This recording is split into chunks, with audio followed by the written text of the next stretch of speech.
दोस्तों एपिसोड 7 की शुरुआत नए प्रिंसिपल डॉट से होती है, जो 15 साल पहले एक क्लब में किसी से बात कर रहा था, जो इस गिडियन नाम के आदमी को अपनी बातों में उलझाकर लोगों के पैसे खाने का प्लान बनाता है। इसके बाद वो रियल टाइम में वापस आता है और अपने एक खुफिया कमरे में जाने लगता है और वहीं पर प्रियंका को उसकी माँ के साथ देखता है और उन्हें अपना काम करने को कहता है। इधर वेंसडे अपनी मॉम को कहती है कि टाइलर और उसकी माँ कहीं नहीं गए, वो यहीं पर हैं। और वो अपनी मॉम को कहती है कि अब हमारी फैमिली में से किसी की मौत होगी और वो मजाक में कहती है कि मुझे लगता है पग्सली इतने काम का नहीं है। इधर म्यूजिक टीचर इनेट को रात के टाइम गुफा में से बाहर निकलने को मना करती है और कहती है कि नहीं, तुम्हारी जान भी जा सकती है। इसके बाद इधर टाइलर की माँ को देखते हैं, जो अपने ज़ॉम्बी भाई का आर्टिफिशियल दिल साफ कर रही है और तभी उसके मुंह से खून आने लगता है और उसकी दवाई खत्म हो गई है। तो वो तीनों दवाई लेने चले जाते हैं। फिर उनके घर की तलाशी लेने वेंसडे यहाँ पर आ जाती है, लेकिन उसे उनके घर में कुछ नहीं मिलता सिवाय इस तितली के। जब वेंसडे अपने कमरे में जाती है, उसकी नानी यहाँ आई हुई थी। तो वेंसडे पूछती है कि आप यहाँ कैसे? तो वो बताती है कि मुझे डोनेशन के लिए प्रिंसिपल ने बुलाया है। जब वेंसडे की नानी प्रिंसिपल के पास आती है तो प्रिंसिपल उन्हें अपना प्रोजेक्ट दिखाता है, लेकिन वो पैसे देने से मना कर देती है। तभी प्रियंका यहाँ पर आ जाती है और वेंसडे की नानी पर अपनी शक्ति का इस्तेमाल करती है और उन्हें कहती है कि आप शाम के प्रोग्राम में अपनी सारी जायदाद स्कूल के नाम कर देंगी। इधर हम टाइलर को देखते हैं, जो इस डॉक्टर को बाहर बुलाता है और पीछे से ये ज़ॉम्बी उसके सर पर वार कर देता है, जिससे वो बेहोश हो जाता है। फिर टाइलर उसे अंदर खींच लेता है और ये ज़ॉम्बी उसको खा जाता है। इसके बाद ज़ॉम्बी कहता है कि तुम्हारी माँ को तुम्हारा खून देना होगा। तो इधर हम देखते हैं कि स्कूल में एक प्रोग्राम रखा गया है और ऊपर खड़ी वेंसडे की मॉम के पास प्रिंसिपल बीम्स की आत्मा आती है और उसे कहती है कि एडम्स परिवार में से किसी के मरने से पहले वेंसडे को बता दो कि उस ज़ॉम्बी आइजैक और तुम्हारे परिवार में क्या हुआ था। इस तरफ हम इनेट को देखते हैं, जिसे ठीक होने तक हर शाम को यहीं इस पिंजरे में रहना है। वो वेंसडे से कहती है कि पूर्णिमा को अगर मैं एक भेड़िया बन गई तो कभी इंसान नहीं बन पाऊंगी, तो इसीलिए वो गुफा में रहकर अपने गुस्से को काबू करती है। तभी वहाँ पर एजेक्स आता है और वेंसडे से कहता है डॉट की वजह से प्रियंका की माँ मुसीबत में है। इसके बाद प्रिंसिपल डॉट एडम्स परिवार को बताता है कि वेंसडे की नानी ने अपनी सारी जायदाद स्कूल के नाम कर दी, लेकिन वेंसडे को पता है कि नानी ऐसा कभी नहीं कर सकती। तो वो प्रियंका के पास जाकर कहती है तुमने अपनी शक्ति से मेरी नानी से ये सब करवाया। तो प्रियंका बताती है कि मैंने ये सब प्रिंसिपल डॉट के कहने पर किया ताकि मेरी माँ सही सलामत रहे। ये सब बोलने के बाद प्रियंका अपनी वही शक्ति वेंसडे पर भी इस्तेमाल करती है। वो कहती है कि मैंने जो भी कहा वो सब भूल जाओ। प्रियंका के जाने के बाद एग्नेस सामने आती है और वेंसडे से कहती है कि प्रियंका ने सब कबूल किया है कि उसने अपनी माँ को बचाने के लिए डॉट का साथ दिया है। इधर टाइलर की माँ को खून लगाने से अब वो कुछ समय के लिए ठीक है। तो आइजैक कहता है कि अब एडम्स फैमिली से बदला लेंगे। इधर डॉट प्रियंका को इस गिडियन नाम के आदमी से मिलवाता है और गिडियन डॉट से कहता है कि पिछले 15 सालों से मैं तुम्हें अपनी शक्ति से पैसे दिलवाता आ रहा हूँ, और जब गिडियन अपने पैसे मांगता है तो डॉट उसे अपनी फायर शक्ति से जला देता है, जिससे प्रियंका डर जाती है। अब सभी गेस्ट स्कूल के इस प्रोग्राम पर आने लगते हैं और प्रिंसिपल डॉट इस बोट में वेंसडे की नानी को मेन गेस्ट के तौर पर लेकर आता है। तो वेंसडे की नानी अपने परिवार से बातें करती है। इधर वेंसडे प्रियंका से पूछती है कि डॉट ने तुम्हारी माँ को कहाँ छुपाया है, तो वो बताती है कि अपने घर में। इधर वेंसडे के डांटने पर एग्नेस रो रही थी और इनेट उसे दिलासा देती है कि मैं तुम्हारी पार्टनर बन सकती हूँ। इधर ज़ॉम्बी भी इसी फंक्शन में मौजूद होता है। एजेक्स प्रियंका की मॉम को घर से निकाल लेता है और फिर वेंसडे इनेट के साथ डॉट को रोकने का प्लान बनाती है। इसके बाद इनेट एग्नेस के साथ अपनी डांस परफॉर्मेंस करती है, जिनके डांस को देखकर सब बहुत एंजॉय करते हैं और एग्नेस गायब होकर डॉट का ये लॉकेट निकाल लेती है, जिससे उस पर प्रियंका की शक्ति का असर नहीं होता था और उसे वेंसडे को दे देती है। तो प्रियंका प्रिंसिपल डॉट पर अपनी शक्ति इस्तेमाल करती है और उसे सब सच बताने को कहती है। तो वो कहता है कि हाँ, मैंने ही प्रियंका की शक्ति का इस्तेमाल करके वेंसडे की नानी से डोनेशन ली और गिडियन को भी मार दिया, जिससे सबको डॉट का सच पता चल जाता है।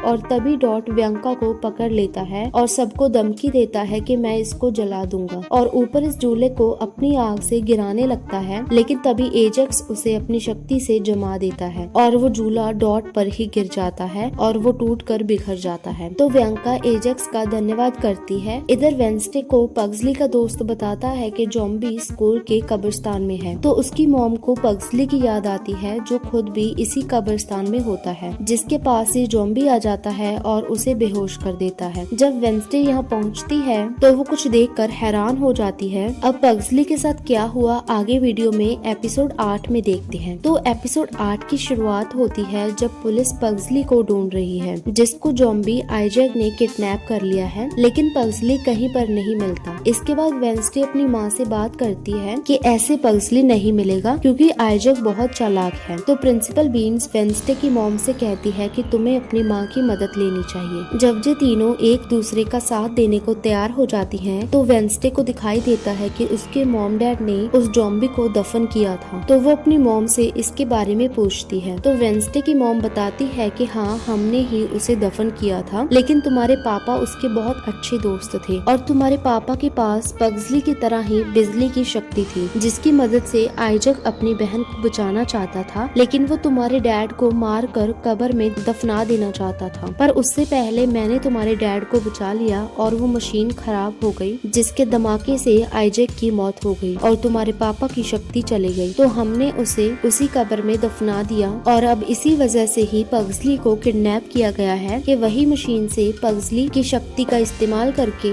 आइजैक अपनी बहन को ठीक करेगा। इधर एजेक्स इनड से दोबारा दोस्ती कर लेता है और अब एग्नेस और इनड भी दोस्त हैं। इधर हम टाइलर की मॉम को देखते हैं जो अपने भाई आइजैक से कहती है कि तुम अपना वादा जरूर निभाओगे। इधर एग्नेस को उसके डैड घर ले जाने आते हैं और वो इनको बाय बोलकर चली जाती है। इधर जब पग्सली का दोस्त अपने टेंट में होता है तो ज़ॉम्बी आइजैक इसके पास आता है। तो पग्सली का दोस्त वेंसडे से कहता है कि उस ज़ॉम्बी ने तुम्हारे लिए ये बॉक्स दिया है जिसमें आर्टिफिशियल कपाल वृक्ष होता है, जिसके पास आधी रात को उसे बुलाया गया है। जब वेंसडे रात को वहाँ पहुँचती है तो आइजैक अपने साथ पग्सली को लेकर आता है और वेंसडे थिंग से कहती है कि उसे इस तीर से मार देना, लेकिन जब थिंग ये तीर चलाता है तो ये ज़ॉम्बी वो तीर पकड़ लेता है और टाइलर थिंग को डब्बे में बंद कर लेता है। और आइजैक कहता है ये मेरा हाथ है जो उस रात तुम्हारी मॉम ने काट दिया था, और अब वो उस हाथ को अपने साथ जोड़ लेता है। इसके बाद वो वेंसडे को उठाकर इस गड्ढे में फेंक देता है। यहाँ पर ये कपाल वृक्ष वेंसडे को जकड़ लेता है। उनके जाने के बाद यहाँ पर एग्नेस सामने आती है जिसने ये सब कुछ देख लिया था और वो इनड को बुलाने जाती है। जब वो दोनों इस गड्ढे को खोदने लगती हैं तो इनड कहती है ऐसे तो बहुत टाइम लग जाएगा और वेंसडे मर जाएगी। तो वो अपनी दोस्त को बचाने के लिए एक बेड़िया बनकर इस गड्ढे को खोद देती है, जिससे वेंसडे तो बच जाती है। लेकिन आज पूर्णिमा है तो इनड अब हमेशा के लिए ही एक बेड़िया बन गई है। वो अब कभी भी इंसान नहीं बन पाएगी और इनड यहाँ से जंगल में भाग जाती है और वेंसडे एग्नेस को